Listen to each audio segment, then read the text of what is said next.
Hello guys, আসসালামু আলাইকুম। This is me Shampa. আজকে চলুন রান্না শিখি পর্বে দেখাবো টমেটো দিয়ে পেঁয়াজ দিয়ে মাছ দিয়ে মাছের ঝোল কষা। সর্বপ্রথমে আপনারা দেখতে পাচ্ছেন একটি কড়াইতে 8 থেকে 10টি পেঁয়াজ কুচি করে নিলাম। কুচি করে তৈল দিয়ে নেব। কড়াই গরম হওয়ার পরে তৈল দিয়ে নেব। তৈলে আমরা পেঁয়াজটি ছেড়ে দেব। পেঁয়াজ ছেড়ে দেওয়ার পর পেঁয়াজটি ভাজা হয়ে আসলে এখানে 2 চামচ রসুন, 1 চামচ আদা বাটা দেব। লবণ দেব 2 টেবিল চামচ, হলুদ দিব 1 টেবিল চামচ, মরিচ দিব 1 টেবিল চামচ, 4 থেকে 5টি কাঁচামরিচ দিব। টমেটো 8টি টমেটো আমি রেখেছি। টমেটোগুলো ছোট ছিল, এই জন্য 8টি টমেটো দিয়েছি।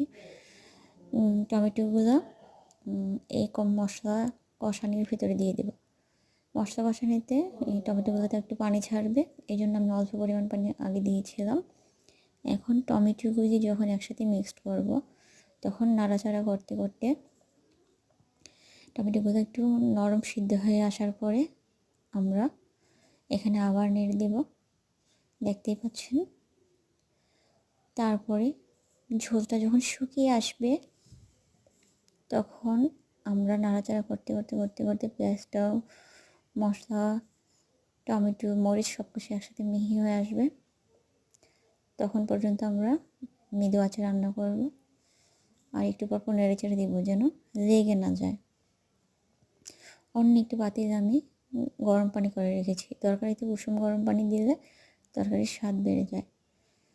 ওই দিক দিয়ে গরম পানি বসিয়ে এই দিক দিয়ে কড়াইটা নাড়ছি।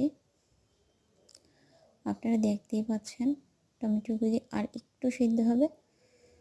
সিদ্ধ হওয়ার জন্য অপেক্ষা করছি, টমেটোগুলো সিদ্ধ হওয়ার জন্য অপেক্ষা করছি আর নেড়ে চেড়ে দিচ্ছি। তৈল ওপরে ভেসে আসার পূর্ব পর্যন্ত আমি অপেক্ষা করছি।